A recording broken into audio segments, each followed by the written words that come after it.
What's up, gearheads? Today, we're diving into the ambitious project of Big Chief and Jackie as they take on the monumental task of building their dream shop. It's more than just four walls and a roof, it's the foundation for their future builds, races, and all the madness we love about Street Outlaws. Grab your favorite beverage, settle in, and let's take a ride through their journey to create the ultimate workshop. Let's kick things off with a quick trip to the local hardware store. And, let's just say, not every trip to Home Depot is a breeze. Ever tried debating the length of screws or the best type of bolt for a specific job? Big Chief and Jackie make it an art form. From debating self-tapping versus drywall screws to cracking jokes about buying music for their YouTube videos, these two keep the energy high and the laughs rolling. Jackie, holding up a pack of screws, is this your first contracting job, or what? Chief, smirking, first time filming in Home Depot, probably. But I've been on plenty of their security cameras. It's this playful banter that keeps the hard work enjoyable. But make no mistake, this isn't just fun and games. Every decision, every screw, and every piece of plywood they choose is a step closer to transforming their blank slate into a powerhouse of innovation. Back at the shop, things are heating up, literally and figuratively. The sound of welding, the hum of machines, and the clanking of tools echo through the space as they unload materials and start laying out their vision. Big Chief's excitement is palpable as he explains their plans for the shop layout. Chief, gesturing around, we've brought in the donk, some fab stuff, welding tables, and even a press. This space is already starting to feel alive. But here's the challenge, how do you maximize a space for efficiency while keeping it functional for a team that thrives on chaos and creativity? Chief and Jackie have spent countless hours brainstorming and testing layouts to find the perfect flow. The original plan was to split the shop into two zones, one for cars and one for fabrication. Sounds simple, right? But then reality set in. They realized that having workbenches and tools too far from the cars would mean constant trips back and forth, a waste of time and energy. Chief, laughing, you walk across the shop to grab a bolt, only to think, what if I need a longer one? So, you take a handful, use two, and end up with a pile of extras at the end of the day. Jackie, it's a mess. We need a better system. And that's the beauty of this process. It's not about rushing to the finish line. It's about experimenting, learning, and adjusting until everything feels just right. One of the biggest hurdles has been deciding how many lifts to install and where to put them. While lifts are essential for maintenance, they can be a nightmare during major builds. Chief explains the dilemma with the precision of a seasoned pro. Chief, when you're working on a race car, a lift can get in the way more than it helps. Everything starts at the midplate or chassis bar, and lifts are always right in the middle of that.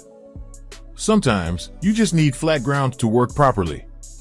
Jackie nods, flat areas for builds, lifts for maintenance, it's about finding the balance. And balance is key. They're not just building a shop, they're building a workflow, a sanctuary for their passion, and a hub for their community.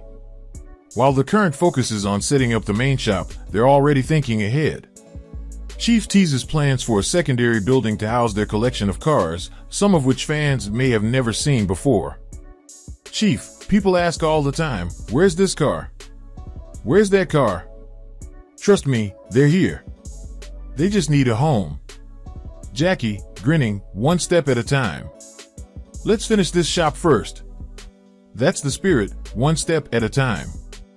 Every bolt, every weld, every decision is another brick in the foundation of their dreams.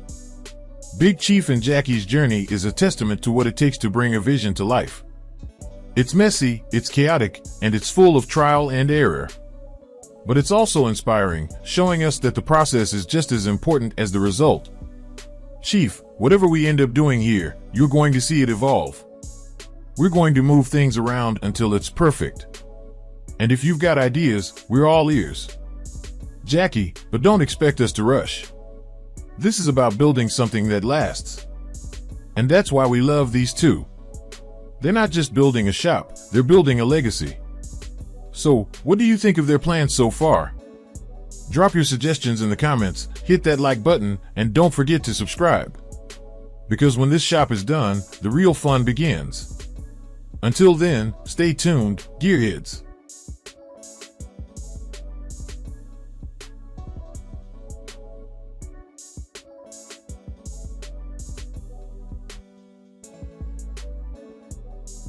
Dear friends, Big Chief and Jackie Brash have always been known for pushing boundaries in the world of high-performance racing. Their Cadillac CT-SV, lovingly named Caddy Jack, has been a bold project from the start, converting a stock luxury car into a competitive racing machine. But as Chief shared in a recent update, the car has reached a crossroads. It's time for some major upgrades. Here's the story of what happened, the challenges they faced, and their plans to transform the Caddy Jack into a more reliable and capable race car. Caddy Jack's latest issues stem from its rear suspension setup. Initially, the car was equipped with a tubular K-member not specifically designed for the CT-SV. Instead, the team adapted a used component originally meant for a Camaro. While it worked well enough for a while, Chief admitted they had concerns about its long-term durability. The top crossmember bar, where the 4-link bars attach, wasn't tied into the cage properly, Chief explained. The original fabrication relied on a corner-mounted design rather than tying directly into the center of the roll cage, leading to stress and eventual failure. Despite warnings from the K-member manufacturer over a year ago, other priorities delayed the upgrade. As the car got faster, the shortcomings of the setup became increasingly apparent. Jackie was the first to notice something was wrong. During recent runs, she repeatedly reported that the car felt unstable, like it was skating or slipping. At first, Chief dismissed these concerns since the data didn't clearly show any issues. However, the problems escalated during subsequent passes. On one run, Caddy Jack pulled hard to the left, forcing Jackie to hit the parachute to avoid disaster. Ultimately, the rear suspension failed completely. The upper 4-link bars broke, leaving the rear end held in place only by ratchet straps. Despite this, the damage was contained, thanks in part to Jackie's quick thinking and the parachute keeping the car stable. That should have been a crash, Chief noted. But Jackie knew when to hit the parachute, and it kept the car straight enough to get it safely shut down. The team's initial plan was to inspect and repair the car at their shop. However, Chief quickly realized the scope of work required a more comprehensive approach. We could cut it apart here, but getting it back in the trailer would be nearly impossible, he said. Instead, they decided to take the car to a professional chassis shop, where the experts could start from scratch and install a properly designed K-member for the CT-SV. Chief reflected on the lessons learned during this journey. When we first built this car, nobody had done anything like it. We didn't even know if it would work. Now, with more experience and better technology available, it's time to do it right. The car will undergo significant reinforcement at the chassis shop.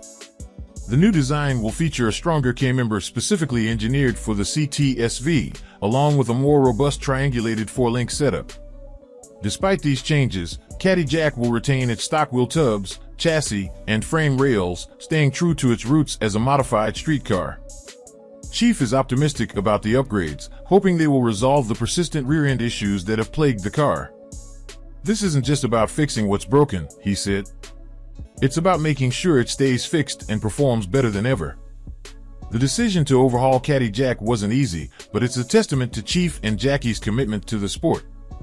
We've always raced what we had, even when it wasn't perfect, Chief said. But there comes a point when you have to stop patching things and build it the right way. While Caddy Jack is in the shop, the team isn't slowing down. They have other cars in their stable, including Chief's Nova, to keep them competitive on the track.